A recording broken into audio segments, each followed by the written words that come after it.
kita teruskan sesi perkongsian malam ni. Saya buat sharing session dan kita fokus kepada BBMA. So malam ni saya akan buat kupasan berkenaan dengan teknikal BBMA yang mana yang diasaskan oleh Tuan Romali lah. Siapa tak kenal Tuan Romali, saya pernah berguru dengan Tuan Romali. Okay? Saya pernah tengok, bukan pernah tengok, saya selalu tengok video dia lah. Okay? Dan juga seorang lagi cikgu BBMA saya adalah Cikgu Azlan Hashim yang selalu buat online. Berdepan pun saya pernah attend dia punya kelas kan. So dia lebih fokus pada BBA multi time frame. Romali ni BBA in general. So dua orang ni pengarang cikgu BBA saya lah. Alright. Sehingga saya berjaya menguasai teknik BBA. BBA ni saya ambil masa yang paling lama tuan-tuan. Kalau ikutkan teknikal lain, saya nak dengan trail lain, saya ambil masa tak sampai setahun. Saya buat research sikit, saya study, saya tengok nota dan saya boleh menguasai teknikal lain lah. Dan BBA ni saya masa lebih kurang 2 tahun tuan-tuan untuk saya menguasai teknikal BBA ni. Sebab apa? Dia memang very detail lah. Dia banyak benda yang kita kena consider. Okay? So tuan-tuan kalau tak faham BBA dalam masa kelas sebulan ni, is orang kata apa, benda yang biasa. Benda yang biasa, benda yang normal. Tapi kita fokus, kita lebih cari macam mana kalau cetak kita fail tu, kenapa fail, okay? Kita lebih kena cari lagi lah, kena sentiasa mencari ilmu kalau nak menguasai teknik. So malam ni saya akan kupaskan selama 2 tahun, pemerhatian 2 tahun pengalaman saya memahami BMA ni, saya akan pemudahkan cara pemahaman tuan-tuan.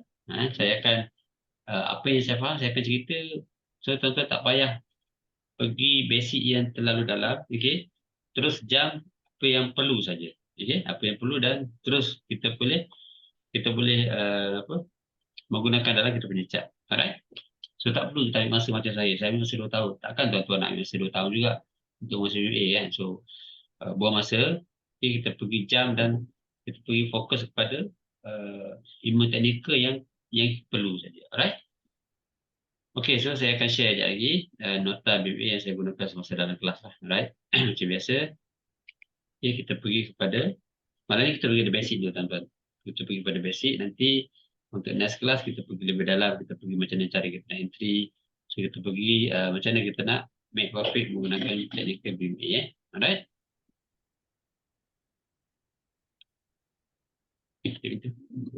Okay, so dekat screen sekarang adalah nota presentation saya menggunakan semasa dalam kelas. Okay. So ini adalah nota yang saya buat berdasarkan pemahaman saya berkenaan dengan ilmu BBA. So ada yang pernah masuk kelas sebelum ni memang dia dah dapat nota ni.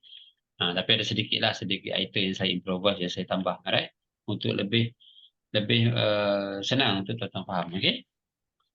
So BMA ni dia, apa itu BMA? Okay? BMA ni apa dia sebenarnya? Kalau orang cakap BMA, yes, kita tahu BMA. Kita tahu pengasas dia Omadi. Tapi apakah BMA? Apakah maksud misalnya BMA? Alright?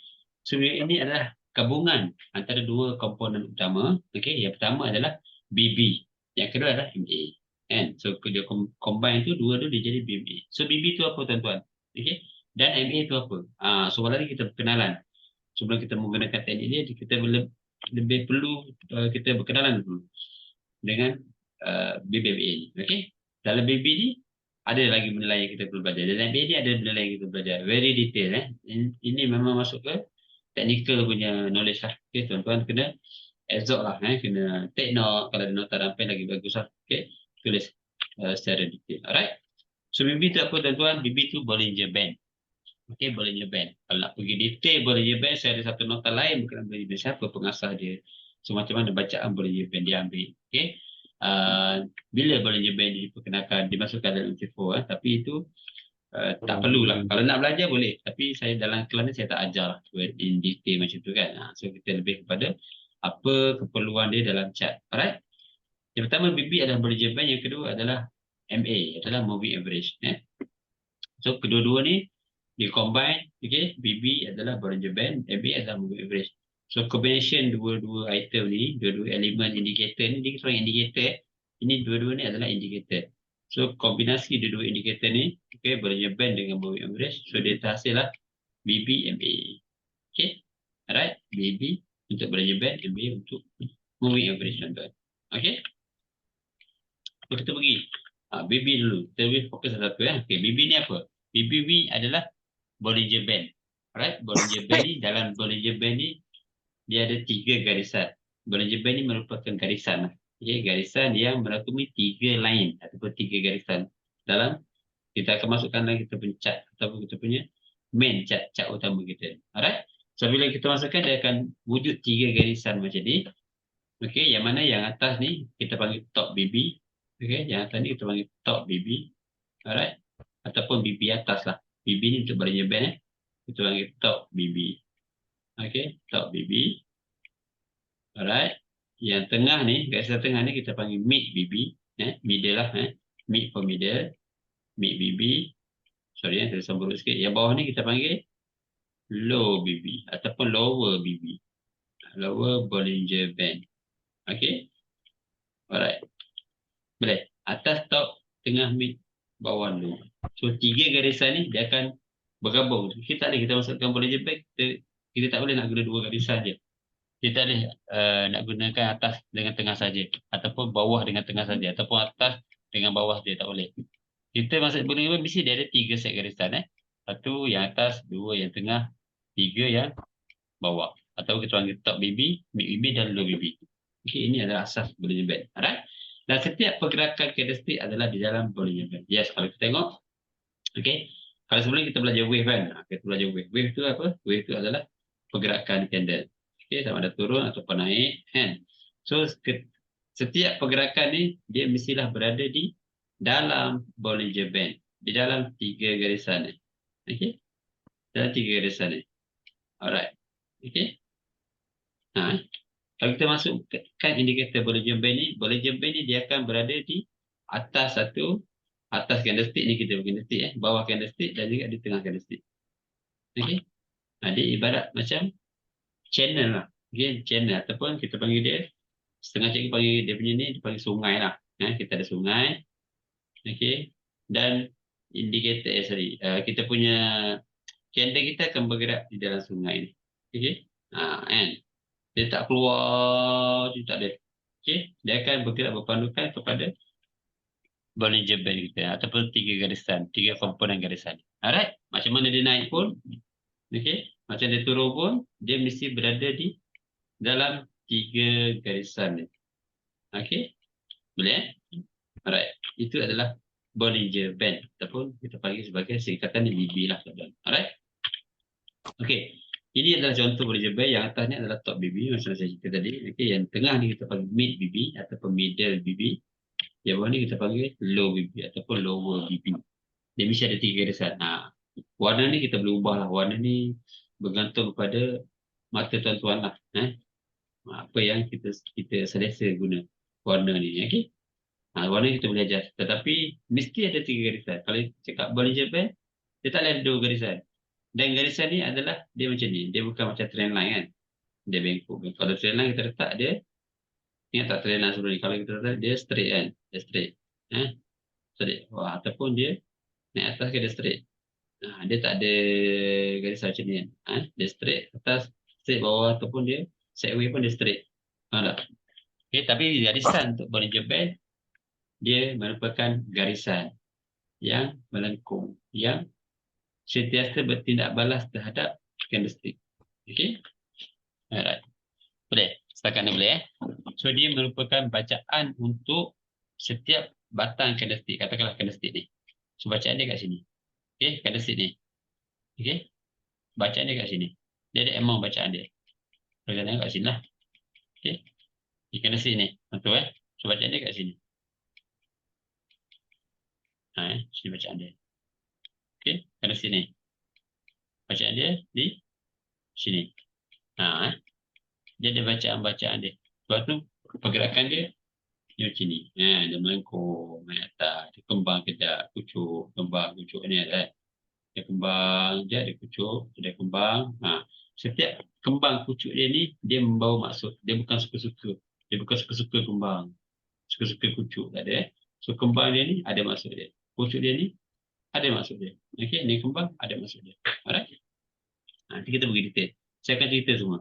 So macam mana kita nak tahu kenapa dia kembang, kenapa dia kucuk. Alright. So yang tengah ni pun sama, yang bawah ni pun sama. Kembang kucuk dia tu ada masuk di dalam. Dia tak jalan secara suka-suka. Kan? Dia bawa masuk yang tersendiri. Alright? Okey. Kita dah berkenaan dengan Bollinger Band. Setting dia adalah default setting. Kalau kita masuk dalam MT4 kita letak setting yang default. Kita klik reset. Tertarik Bollinger Band masuk dalam check, kita klik reset. So ini adalah default setting. So kita tak ada modify. Kita tak ada ubah apa-apa indikator, ubah apa-apa bacaan pada indikator ni. Okay? Kita cuma set reset ataupun default setting. Okey, fungsi dia apa? Kan? Kita dah tahu Bollinger Band ada 3 garisan, top, mid dan low. Kan? Setiap kali kita masuk dia akan wujud 3 garisan. Dia tak akan 2, dia tak akan 1. Alright? Dan garisan dia adalah melengkung, tuan-tuan. Dia tak ada straight. Okay, kalau straight tu bukan Bollinger Band lah. Itu benda lain. Kan? So ada trend line ataupun horizontal line ke vertical line ke, dia bukan Bollinger Band. Sebut dia Bollinger Band, garisan dia melengkung. Melengkung. Dia pergi bangun cuk, dia buat curve, sentiasa ada curve. Alright? So fungsi dia apa? Okey. Fungsi torque adalah fungsi untuk torque Bollinger Band adalah sebagai bumbung bagi setiap perjalanan candle. Dalam keadaan biasa, candlestick patah balik ke dalam BB apabila price tetap BB. Okey, maksudnya macam mana? Alright. So kita ada 3 garisan. Alright. 3 garisan. Top, mid dengan low. Okey. So fungsi top, fungsi yang atas ni. So apa dia fungsi dia? Fungsi dia adalah sebagai bumbung. Apa maksud bumbung? Maksudnya bila price atas sini cecah bumbung, dia akan patah balik. Kan? Betul? Dia patah balik. Okey. So dia bergerak sampai atas, dia akan cenderung untuk masuk balik ke dalam kita punya channel kita. Kan? Saya contoh lagi. So ini adalah kita punya Bollinger Band. Ibarat ini kita punya channel lah. Okey. So pergerakan candlestick di dalam channel. Okey, dia jalan channel. Dia patah balik. Dia patah, dia patah balik. So dia sentiasa di dalam channel. Alright, itu adalah pergerakan normal. Pergerakan biasa. Pergerakan biasa ataupun normal normal moving. Dia punya wave dia tu bergerak di dalam dia Bollinger Band. Okey? Alright, lepas tu fungsi MACD apa? Adalah rintangan untuk market sama ada untuk naik ataupun turun. Jika break MACD, market akan teruskan. Okey? Jika reject, market akan patah balik. So maksudnya macam mana? Okey? Tapi ini okey. Sekarang kita tengok fungsi untuk MACD. Dia ada kelas. Siapa tu boleh mute-kan suara? Tak? Okey? So, mid BB, alright, mid BB macam ni. Katakanlah kita ada 3 garisan BB tadi.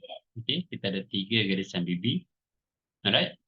So, yang tengah-tengah ni mid kita panggil mid BB. Sorry. Mid BB hanya mid BB. Okey. So, fungsi dia adalah sebagai rintangan. Sama ada price nak pergi atas ataupun price nak pergi bawah. Okey. Contoh price daripada sini. Okey, dia main dekat atas. Bermaksud market tengah uptrend. Sebab ini adalah rintangan dia untuk market pergi ke bawah. Okey, untuk dia pergi ke bawah ni, dia perlu melepasi rintangan dia. Ni, garisan tengah ni. Ini adalah dia punya rintangan dia. Rintangan untuk market terjun ke bawah. Alright? Jika berjaya melepasinya, market akan berada di 3 yang bawah. Atau kita panggil top BB, mid BB dan low BB. Okey, ini adalah asas Bollinger Band. Alright? Dan setiap pergerakan candlestick adalah di dalam Bollinger Band. Yes, kalau kita tengok, okey, kalau sebelum kita belajar wave kan, kita belajar wave. Wave tu apa? Wave tu adalah pergerakan candle. Okey, sama ada turun ataupun naik kan. So setiap pergerakan ni dia mestilah berada di dalam Bollinger Band, di dalam 3 garisan ni. Okey. Dalam 3 garisan ni. Alright. Okey. Kalau kita masukkan indikator Bollinger Band ni, Bollinger Band ni dia akan berada di atas candlestick ni, kita candlestick bawah candlestick dan juga di tengah candlestick. Okey. Dia ibarat macam channel lah. Okey, channel ataupun kita panggil dia setengah cikgu panggil dia punya ni, dia panggil sungai lah. Kita ada sungai. Okey. Dan indikator kita punya candle kita akan bergerak di dalam sungai ni. Okey. Kan. Dia tak keluar, dia tak ada. Okey, dia akan bergerak berpandukan kepada Bollinger Band kita ataupun 3 garisan, 3 komponen garisan. Alright, macam mana dia naik pun, Okey, macam dia turun pun, dia mesti berada di dalam 3 garisan ni. Okey, boleh eh? Alright, itu adalah Bollinger Band ataupun kita panggil sebagai singkatan BB lah. Alright, okey. Ini adalah contoh Bollinger Band. Yang atas ni adalah top BB macam saya cerita tadi. Okey, yang tengah ni kita panggil mid BB ataupun middle BB. Yang bawah ni kita panggil low BB ataupun lower BB. Dia mesti ada 3 garisan. Warna ni kita boleh ubah lah. Warna ni bergantung kepada mata tuan-tuan lah. Apa yang kita selesa guna warna ni. Okey. Warna kita boleh adjust. Tetapi mesti ada 3 garisan. Kalau cakap Bollinger Band, dia tak boleh ada 2 garisan. Dan garisan ni adalah dia macam ni. Dia bukan macam trend line kan. Dia bengkok. Kalau trend line kita letak dia, ingat tak trend line sebelum ni? Kalau kita letak dia straight kan. Dia straight. Straight. Ataupun dia naik atas ke dia straight. Dia tak ada garisan macam ni kan. Dia straight atas, straight bawah ataupun dia sideway pun dia straight. Faham tak? Okay, tapi garisan untuk Bollinger Band dia merupakan garisan yang melengkung, yang sentiasa bertindak balas terhadap candlestick. Okey? Alright. Boleh? Setakat ni boleh So dia merupakan bacaan untuk setiap batang candlestick. Katakanlah candlestick ni. So bacaan dia kat sini. Okey, candlestick ni. Okey? Bacaan dia kat sini. Dia ada amount bacaan dia. Kita tengok kat sini lah. Okey? Di candlestick ni. Betul So bacaan dia kat sini. Sini bacaan dia. Okey, candlestick ni. Bacaan dia di sini. Dia ada bacaan-bacaan dia. Sebab tu pergerakan dia macam ni. Dia melengkung naik atas. Dia kembang kejap, kucuk, kembang, kucuk ni ada. Dia kembang kejap, dia kucuk, dia kembang. Setiap kembang kucuk dia ni, dia membawa maksud. Dia bukan suka-suka. Dia bukan suka-suka kembang. Suka-suka kucuk, tak ada. So kembang dia ni ada maksud dia. Kucuk dia ni ada maksud dia. Okey, ni kembang ada maksud dia. Alright? Nanti kita pergi detail. Saya akan cerita semua. So macam mana kita nak tahu kenapa dia kembang, kenapa dia kucuk. Alright? So yang tengah ni pun sama, yang bawah ni pun sama. Kembang kucuk dia tu ada maksud dia dalam. Dia tak jalan secara suka-suka. Dia bawa maksud yang tersendiri. Alright? Okey. Kita dah berkenaan dengan Bollinger Band. Setting dia adalah default setting. Kalau kita masuk dalam MT4 kita letak setting yang default. Kita klik reset. Tertarik Bollinger Band masuk dalam chat, kita klik reset. So ini adalah default setting. So kita tak ada modify. Kita tak ada ubah apa-apa indikator, ubah apa-apa bacaan pada indikator ni. Okay? Kita cuma set reset ataupun default setting. Okey, fungsi dia apa? Kan? Kita dah tahu Bollinger Band ada 3 garisan, top, mid dan low. Kan? Kalau kita masuk dia akan wujud 3 garisan. Dia tak akan 2, dia tak akan 1. Alright? Dan garisan dia adalah melengkung, tuan-tuan. Dia tak ada straight. Okay, kalau straight tu bukan Bollinger Band lah. Itu benda lain. Kan? So ada trend line ataupun horizontal line ke vertical line ke dia bukan Bollinger Band. Sebut dia Bollinger Band, garisan dia melengkung. Melengkung. Dia pergi bangun dia buat curve, sentiasa ada curve. Alright? So fungsi dia apa? Okey. Fungsi top adalah fungsi untuk top Bollinger Band adalah sebagai bumbung bagi setiap perjalanan candle. Dalam keadaan biasa, candlestick patah balik ke dalam BB apabila price itu top BB. Okey, maksudnya macam mana? Alright, so kita ada 3 garisan. Alright, 3 garisan. Top, mid dengan low. Okey, so fungsi top, fungsi yang atas ni. So apa dia fungsi dia? Fungsi dia adalah sebagai bumbung. Apa maksud bumbung? Maksudnya bila price atas sini pecah bumbung, dia akan patah balik. Kan? Betul? Dia patah balik. Okey. So dia bergerak sampai atas, dia akan cenderung untuk masuk balik ke dalam kita punya channel kita tu. Kan?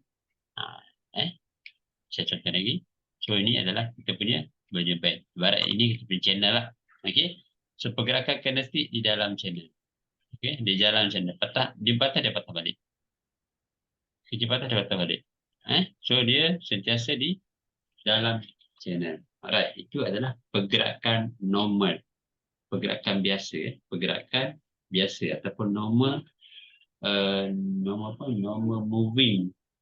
Dia punya wave dia tu bergerak di dalam dia Bollinger Band. Okey? Alright, lepas tu fungsi mid BB apa? Adalah rintangan untuk market sama ada untuk naik ataupun turun. Jika break BB, market akan teruskan. Okey. Jika reject, market akan patah balik. So maksudnya macam mana? Okey. Tapi ini okey. Sekarang Kenapa? kita tengok fungsi untuk mid BB. Dia ada kelang. Siapa tu boleh mute-kan suara? Okey tak? Okey. So mid BB, alright. Mid BB macam ni. Katakanlah kita ada 3 garisan BB tadi. Okey, kita ada 3 garisan BB. Alright. So yang tengah-tengah ni mid kita panggil mid BB. Sorry. Mid BB hanya mid BB. Okey. So fungsi dia adalah sebagai rintangan. Sama ada price nak pergi atas ataupun price nak pergi bawah. Okey. Contoh price daripada sini. Okey, dia main dekat atas. Bermaksud market tengah uptrend. Sebab ini adalah rintangan dia untuk market pergi ke bawah. Okey, untuk dia pergi ke bawah ni, dia perlu melepasi rintangan dia. Ni garisan tengah ni. Ini adalah dia punya rintangan dia. Rintangan untuk market terjun ke bawah. Alright? Jika berjaya melepasinya, market akan berada di bawah pula. Kan? Okey? Tetapi jika tak berjaya, jika market sampai di mid BB, dia akan reject. Okey, reject. Tiga garisan. Okey, katakanlah mid BB sini, sampai sini dia reject. So, dia akan patah balik ke atas. Okey? Jika dia break up, okey, dia akan menuju ke bawah. Okey, dia menuju ke low BB. Jika dia break up mid BB, dia akan menuju ke low BB. Okey, sama juga. Dia terbalik. Kalau pergerakan tu daripada bawah, alright, pergerakan daripada bawah. Okey, let's see macam ni kan, daripada bawah. Okey, untuk dia melepasi ataupun untuk dia cecah top BB, dia perlu melepasi mid BB dulu. Kalau berjaya break up, yes, dia akan mencari mid BB. Dia akan mencari top BB. Okey, tetapi kalau dia cuba kan, cuba tapi tak lepas, reject dekat mid BB, so dia akan patah balik. Macam tu. So mid BB ni adalah garisan pemisah antara top dengan low, sama ada price nak pergi bawah ataupun price nak naik semula ke atas. So kalau nak pergi bawah, dia perlu melepasi rintangan. Dia perlu melepasi mid BB dahulu. Seolah-olah macam ada roadblock lah. Roadblock kan. Kalau dia ada lesen, yes, dia akan melepasi roadblock tu mengalir ke jalan yang baru. Kalau dia tak ada lesen, dia akan jumpa roadblock, dia akan patah balik. So kat sini adalah dia punya rintangan dia. Rintangan dia. So BBB adalah rintangan untuk market saldo tu naik ataupun turun. Okay? Jika break, dia teruskan perjalanan. Jika break out, dia akan patah balik. Okay? Manakala low BB.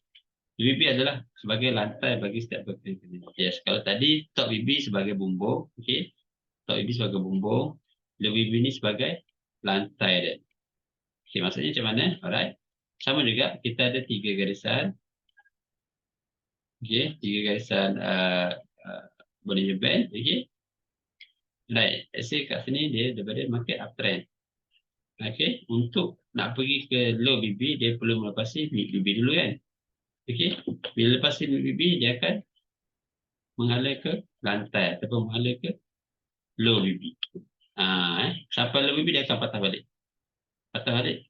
Cuba untuk ke atas. Tapi kat sini ada roadblock. Boleh lepas ke tak lepas? Kalau boleh lepas ke atas. Tak lepas ke bawah balik. Dia lantunan. Sampai lantai dia akan naik balik. Sampai lantai dia akan naik balik. Okey. Alright. Boleh. Sama je tadi juga. Sama macam kes top BB tadi. Jumpa atas turun bawah. Jumpa atas turun bawah. Okey. BB pun sama. Saya ulang Okey. BB pun sama. Kalau price nak mengalir ke atas, dia perlu melepasi mid BB dulu. Kalau tak boleh, dia akan patah balik mengalir ke low BB. So low BB sampai low BB dia akan patah balik. Sampai low BB dia akan patah balik. Sampai low BB dia akan patah balik. Sampai dia boleh tembus, baru dia akan mencari top BB. Okey, boleh faham boleh faham Sini, minum dulu. Okey, so ini adalah fungsi BB ataupun fungsi Bollinger Band, tuan-tuan. Alright. So nanti tuan boleh baca. Saya akan paskan nota berkaitan Bollinger Band ni. Kita nak ambil dah. Kita nak ambil nasib dah. Alright. Kita boleh baca dan tengoklah macam mana kita nak ukur candlestick ni based on Bollinger Band. Okay. Alright, sekejap ni rasa. Okey. Bollinger Band ni ada dua jenis. Kalau tadi elemen, Bollinger Band ada 3 garisan. Setiap garisan tu ada top, mid dan low. Yang garisan tu dia curve. Okey. Dan jenis dia ada dua jenis. Dua jenis Bollinger Band lah. Okey. Yang pertama, Bollinger Band jenis yang mendatar. Okey, mendatar maksudnya maksudnya garisan atas dan bawah dia macam ni. Okey. Maksudnya kat sini dia punya keluasan antara top bibir dengan mid bibir ni katakanlah 10 pip. So kat bawah pun 10 pip. Dia lebih kurang sama dan bacaan dia adalah mendatar kan. Dia tak mengembang. Okey. Kalau sini atas ada 100 pip, yang bawah pun 100 pip. Okey. Market ni terjadi Bollinger Band jadi macam ni terjadi apabila market tengah sideways. Maksudnya dia bocor atas, dia bocor tengah, dia pergi atas, bocor dia pergi bawah. Dia main macam ni macam ni je. Okey. Dia tak ada arah yang jelas. Alright. So semasa market tengah sideways, dia akan mendatar. Bollinger Band kita akan mendatar. Dia flat dia, dia flat dia. Okey. Manakala BB yang kedua adalah jenis BB yang mengembang. Mengembang. So market tengah trending. Apabila BB tengah mengembang, market tengah trending. So dia berlawan dengan sideways tadi. Okey. Dia akan jadi macam ni. Kan. Dia akan jadi macam ni. Kalau market tengah uptrend lah. Okay, dia akan mengembang, tuan-tuan. Dia akan mengembang. So kat sini maksud market tengah dia sentiasa berada di atas. Antara mid dengan top BB. Dia sentiasa berada di bahagian atas. Ini kita panggil market mengembang. Market mengembang. Kadang-kadang dia boleh jadi macam ni. Kan? Ini mid, ni low. Dia jadi macam ni. Dia boleh jadi macam ni. Kan? Nanti kita tengok, tuan-tuan. Kita tengok macam mana dekat live trade nanti, dekat MT4 punya live trade, kita tengok sewaktu market tengah mengembang dan sewaktu market tengah mendatar. Kita boleh beza dia punya perjalanan, dia punya trend dia. Alright. Okay. Dalam ni saya bagi tengok contoh lah. Okay. Waktu tengah mendatar macam ni. Okay. Maksudnya dia tak ada arah yang jelas. Dia mendatar je kan. Nampak? Dia mendatar je. Yang arah dia, tengok pergerakan dia macam mana. Daripada bawah, daripada atas ke bawah. Okey, lepas tu bocor naik atas. Okey, naik atas balik. Naik atas, bocor bawah. Sampailah satu tahap, boom dia pergi. Kan, sampai sini, BB dah mengembang. Nampak? Dia mengembang. Tak sama kan? Kalau kat sini dia mendatar macam tu kan. Mendatar sampai satu tahap, bam, dia mengembang. Okey? Dia mengembang, itu dia. Mendatar sekejap, dia mengembang lagi. Okey? Mengembang lagi. Maksudnya sewaktu market tengah trending. Kalau sini dia downtrend lah kan. Downtrend, dia akan mengembang. Sebab apa? Sebab candlestick ni dia akan menolak market, menolak Bollinger Band untuk buka. Okey, dia tolak. Kalau ke bawah tu dia tolak. Candlestick ni, ni momentum kita panggil, dia akan menolak Bollinger Band untuk terbuka. Tuan-tuan, dia akan tolak untuk terbuka. Kan? Boleh tak? Okey.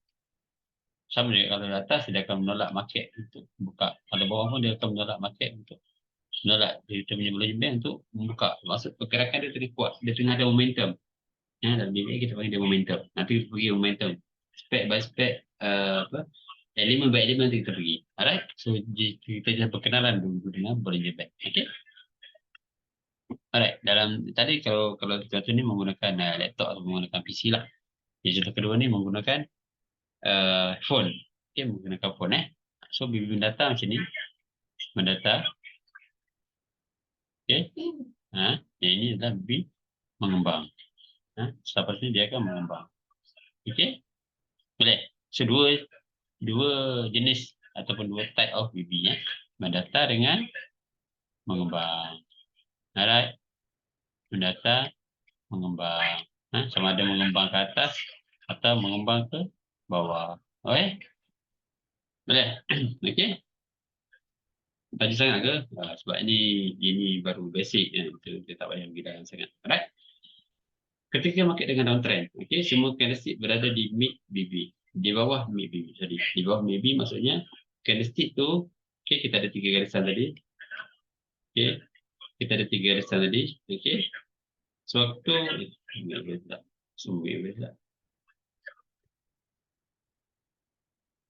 okay, sewaktu downtrend, okay, sewaktu downtrend market akan berada di bawah BBB. Ini BBB, okay, candlestick akan ada di bawah. Di bawah. Alright, di bawah.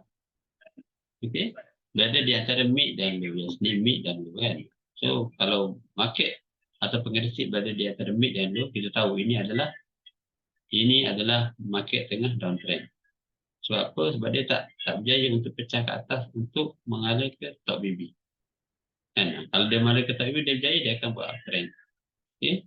So dalam case downtrend, dia akan main di antara mid dengan low. Mid dengan low. Mid dengan low. Okay? Alright. Manakala tekan market tengah uptrend, kumbang candlestick berada di atas mid BB. Okay? Terbalik dah. Kalau tadi downtrend kan. Okay, kalau downtrend, dia berada di bawah. Kalau uptrend pula, market berada di bahagian atas. Okay, bahagian atas maksudnya antara mid dengan top. Okay, mid dengan top. Ini low kan. Okay, so dia main di atas. Dia akan main macam ni. Okay, kalau dia main macam ni, masuk market tengah uptrend tuan-tuan. Candlestick berada di antara mid dan top. Yes, mini BB. Okay, saya ulang. Ini top BB. Alright, so kalau market berada di channel atas ni, maksudnya market nak naikkan. Dia nak uptrend. Kalau market main di bawah ni, dia nak downtrend. Simple. Okay, kita punya keyword dia macam tu. Right, kalau market berada di antara mid dengan low, dia akan jadi downtrend. Kalau market main antara mid dengan top BB, dia akan cenderung untuk pergi ke atas. Okay, sebab apa? Dia tak berjaya untuk melepasi roblok ni. Satu hal lah. Okay, yang kedua, dia akan menolak Bollinger Band ni untuk berkembang dan untuk meneruskan dia punya momentum. Kan? Itu adalah fungsi dia punya Bollinger Band. Okay? Alright. Sekarang kita pergi pada moving average pula. So kita dah berkenalan dengan Bollinger Band, sekarang dengan moving average. Moving average ni apa? Menandakan pergerakan purata candlestick. MA 5 mewakili pergerakan 5 batang. Okay, kalau MA 10 mewakili 10 batang. Okay? Kalau kita ada MA 15 contoh kan, MA 15. So dia mewakili pergerakan moving, ni pergerakan any weekly average. So pergerakan purata bagi 15 batang candle. Okay, yang ni moving average 5, MA 5. Maksud purata pergerakan bagi 5 batang candlestick. MA 10 adalah pergerakan purata bagi 10 batang candlestick. Okay, so dia mengukur pergerakan purata 5 batang candlestick dan juga pergerakan purata bagi 10 batang candlestick. Okay, alright, so bila kita masukkan dalam pencak MP4, dia akan keluar garisan macam Bollinger Band tadi. Dia akan keluar garisan macam ni. Nampak? Kan? Nanti kita akan masukkan dalam kita pencak. So bacaan dia mewakili, okay, katakanlah MA5, garisan warna merah ni kan. Okay, dia mewakili purata pergerakan 5 batang candle, MA5 yang kat atas ni. Okay, dan height adalah harga teratas. Okay, bacaan yang ditunjukkan oleh garisan warna merah ni, dia mewakili high untuk setiap batang candle. Setiap batang candle dia ada high, low, kan? Kalau kita belajar bahasa candle mula-mula saya ajar. Dia ada high, low, close, open. Okay, yang merah ni dia mewakili garisan high, harga yang tertinggi bagi 5 batang candle. Okay, ambil 5 10 high, pergerakan tertinggi bagi 10 batang candle.